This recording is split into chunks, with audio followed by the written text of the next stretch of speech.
Well, traffic headaches are a reality for many commuters. In fact, a recent study found Toronto is actually the most congested city in North America when you measure the time it takes to drive 10 kilometers. In this case, it's an average 29 minutes. At the same time, city planners are navigating population growth. They're also navigating pressure on public transit.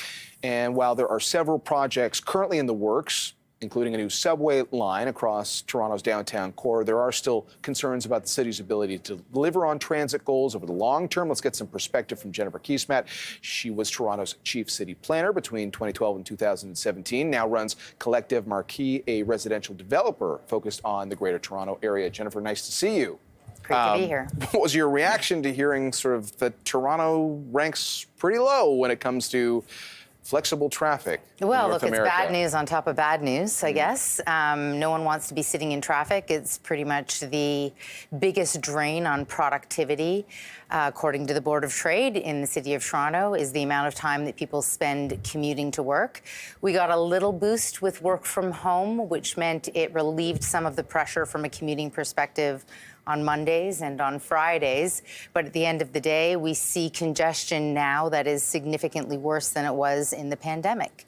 So, we can litigate why that is. And I think there's many of us in the urban planning world who've been arguing for quite some time that we inevitably are going to go through this transition.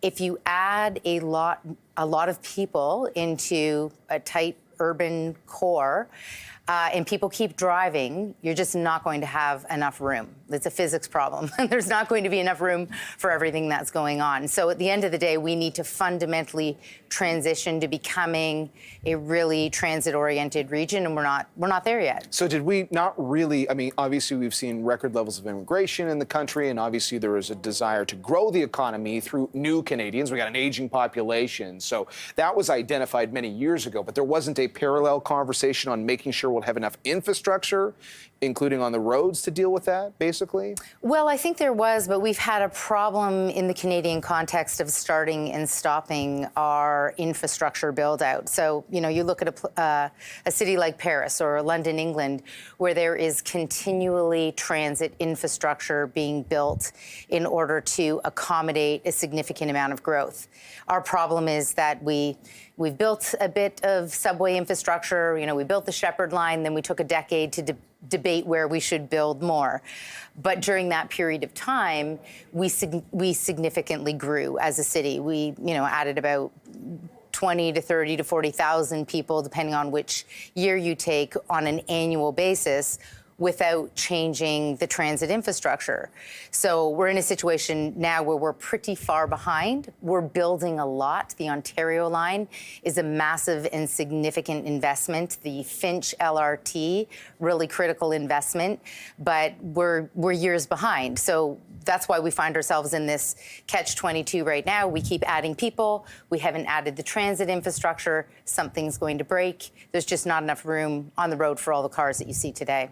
You mentioned some international cities. If you want to live up to the expectations of being a world-renowned city, it sounds like you're saying you have to adjust to the idea that you're constantly building in anticipation of people coming to your city? Well, look, if you're constantly growing, you need to constantly be adding the infrastructure to accommodate that growth. The risk is that we continue to grow, but we continue to function like we have a much smaller population within a limited geography.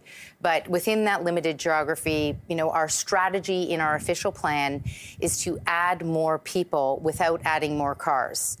So how do you do that? Density, and in particular, density around transit stations so that people can move into a beautiful new condo and walk to work, walk to the transit station to go visit friends and families or to go out for the evening. The problem is that breaks down when we don't have the density around transit stations and when we don't build the transit quickly enough to accommodate the scale of growth that we see. So I would argue we're in a transition right now because we've had the growth, but we haven't had the transit, and we're really rusty at building transit infrastructure. So if you look at the Eglinton Crosstown, for example, it's 98% complete. It's several years, billions of dollars behind budget. We've been out there building the infrastructure that we need, but we're having trouble delivering it and getting it over the finish line.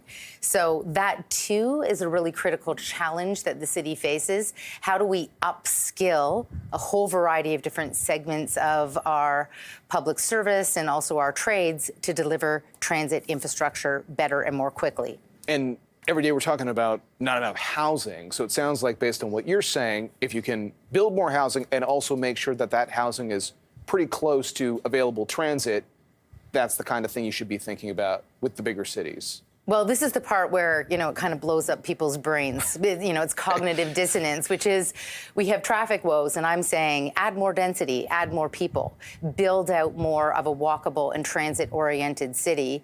We will become like bigger, denser urban centers where the assumption is that you get around on transit, you get around on bike, you get around by walking. Right now, we're like sort of a big city that's still acting like a small one. We're assuming we can drive everywhere. We can pull up to a shop on Main Street and buy what we want to buy. We need more density. We need more uses in closer proximity in the city in order to complete that transition. So there's a lot of moving parts here, and I know you've spent years assessing cities, including this one, and what goes into that. The city of Toronto itself obviously thinks about these issues, but infrastructure is it's a provincial story, it's a national story, and even here in the business community, we're talking about how you've got these funds that are being set up to find money to put into all these projects. Sometimes at the federal level, an organization here in Ontario, there was recently an infrastructure bank essentially also set up. That gets us to the question of coordination. How do you coordinate effectively on something like this to actually get stuff done? Well, this is just it. There's so many pieces. There's the plan and the strategy. What is it that we need to build to accommodate the population density that we're anticipating? And then there's also the question of how you're going to fund it.